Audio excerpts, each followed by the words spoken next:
چچا حضرت ابراہیم علیہ السلام جیسے پیغمبر جلیل القدر پیغمبر کا سگا چچا آزر کی شکل میں اللہ اکبر بچھو بنا کر اس کو جہنم میں داخل کیا جائے گا۔ اب آپ اندازہ فرمائے جس دن اللہ کے قانون کے مطابق نبی کا چچا آزر کی شکل میں، نوح علیہ السلام کا بیٹا کنان کی شکل میں، لوط علیہ السلام کی بیوی اللہ اکبر جب جہنم کے اندر یہ داخل کیے جائیں گے، اور اس کا ذکر قرآن میں آ چکا، قرآن اس کو بیان کر چکا، اور قرآن میں بیان کرنے کا مقصد یہ ہے، اللہ بتا رہا ہے کہ اگر ہمارے قانون کے خلاف کوئی عمل کرے تو ہم رشتے ناتے نہیں دیکھتے، ہم قبیلے خطے نہیں دیکھتے، پھر ہمارا فیصلہ ہے۔ آپ مجھے بتائیں کیا قرآن مقدس کی یہ تعلیمات ہمیں پکار کر نہیں کہہ رہی ہے کہ اگر اچھا کرو گے تو اچھا پاؤ گے؟ میرے آقا نے اسی لیے فرمایا البر لا یبلا والذنب لا ینسا والدیان لا یموت اعمل ما شئت کما تدین تدان۔ اللہ کے رسول صلی اللہ علیہ وآلہ وسلم فرماتے ہیں نیکی کبھی پرانی نہیں ہو سکتی، گناہ کبھی بھلایا نہیں جا سکتا، اور بدلہ دینے والے خدا کو کبھی موت نہیں آ سکتی۔ اور پھر فرمایا جیسا تم کرو گے ویسا ہی پاؤ گے، تو تم جو چاہو کرو، پھر تمہارے دل میں جو آئے وہ کرو، مگر اتنا یاد رکھنا جیسا کرو گے ویسا بھرو گے۔ تو قرآن مقدس میں اللہ نے فرمایا اپنے آپ کو اور اپنی اولاد کو جہنم کی اس آگ سے بچاؤ جس کا ایندھن انسان اور پتھر ہے۔ یاد رکھنا اللہ کے عذاب کو دنیا میں کوئی ایسا پیدا نہیں ہوا جو میرے اللہ کے عذاب کو برداشت کر سکے۔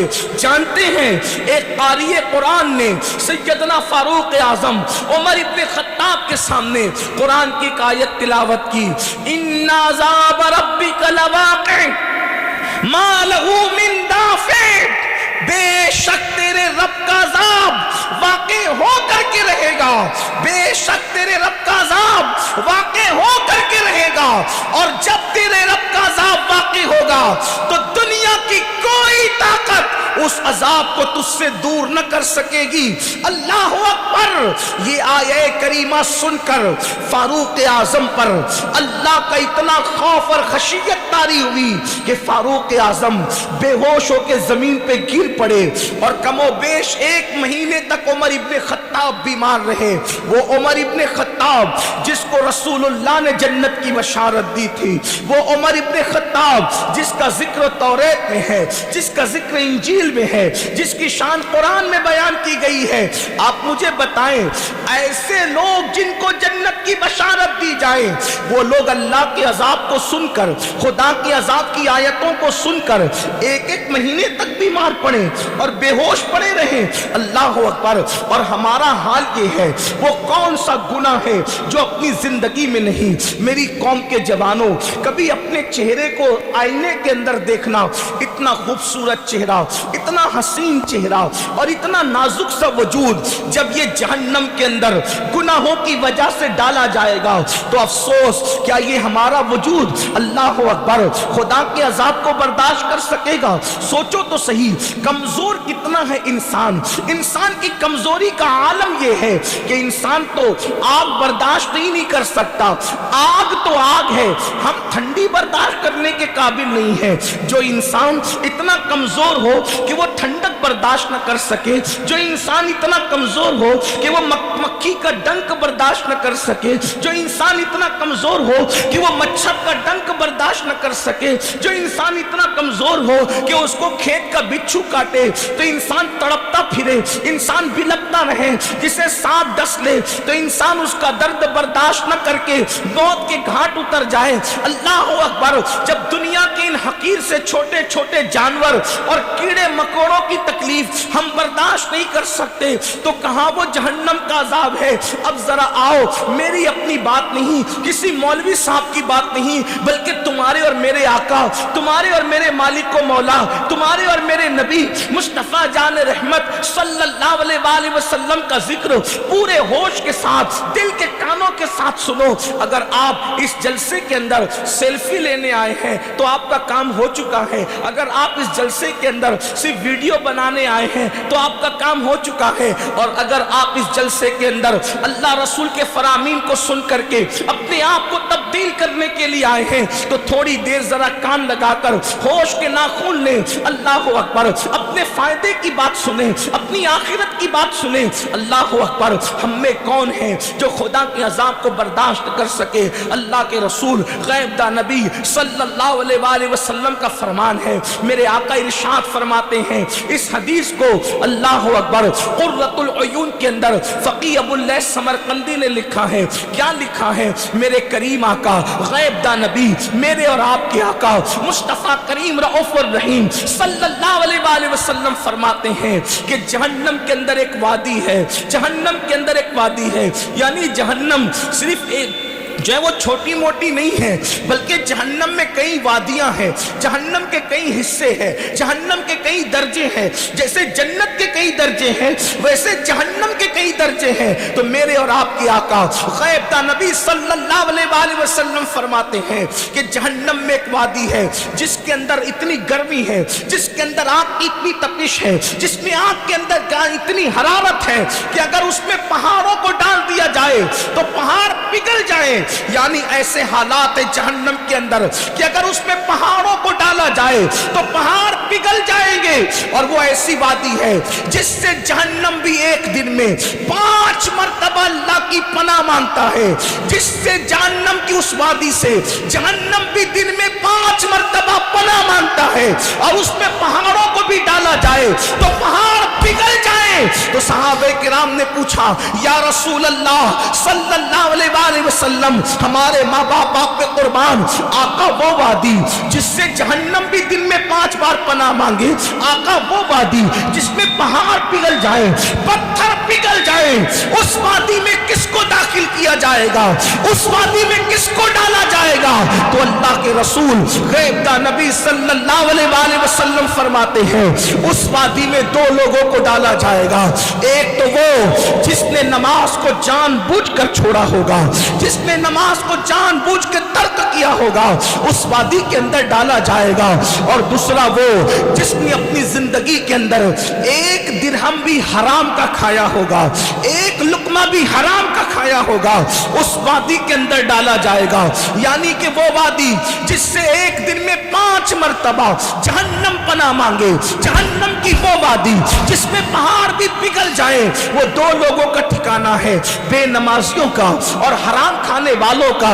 اب ذرا میں آپ سے پوچھنا چاہتا ہوں یہاں کتنے میرے بھائی ہیں اللہ اکبر جو اللہ برسوں سے نماز نہیں پڑھتے, جمعہ کے دن 2 رکعت پڑھ کر مسجد سے ایسے بھاگ جاتے ہیں جیسے اسکول کی چھٹی ہونے پر اسکول کے بچے بھاگتے ہیں. اللہ اکبر. میری قوم کو آج نماز پڑھنے کا وقت نہیں, بڑی آسانی سے کہہ دیتے ہیں کہ مولانا ٹائم نہیں ملتا نماز پڑھنے کے لیے. میرے پیارے آقا صلی اللہ علیہ وآلہ وسلم کے پیارے دیوانوں, مجھے بتاؤ کیا ہمیں اپنی آخرت کی فکر نہیں, کیا ہمیں اپنے جسم سے پیار نہیں؟ اگر کسی راستے پر کانٹے پڑے ہو تو آدمی اس راستے نہیں جاتا, اگر کسی راستے میں گندگی پڑی ہو انسان اس راستے نہیں جاتا, اگر کسی راستے کے اندر کتے بیٹھے ہوں یا جنگلی جانور بیٹھے ہوں, شیر چیتا بیٹھے ہوں, اس راستے نہیں جاتا. لیکن افسوس انسان جہنم کی آگ کے راستے جا رہا ہے, اپنے نازک سے وجود کو, اپنے کمزور کے وجود کو جہنم کا ایندھن بنا رہا ہے. اے میرے آقا علیہ السلام کے پیارے دیوانوں, اللہ کی عزت کی قسم, جس پہ پہاڑ پگھل جائیں, مجھے بتاؤ نہ صحیح کیا ہمارا جسم اس آگ کو برداشت کر سکے گا؟ کیا اس عذاب کو برداشت کر سکے گا؟ کیا ہمارے جسموں میں اتنی طاقت ہے؟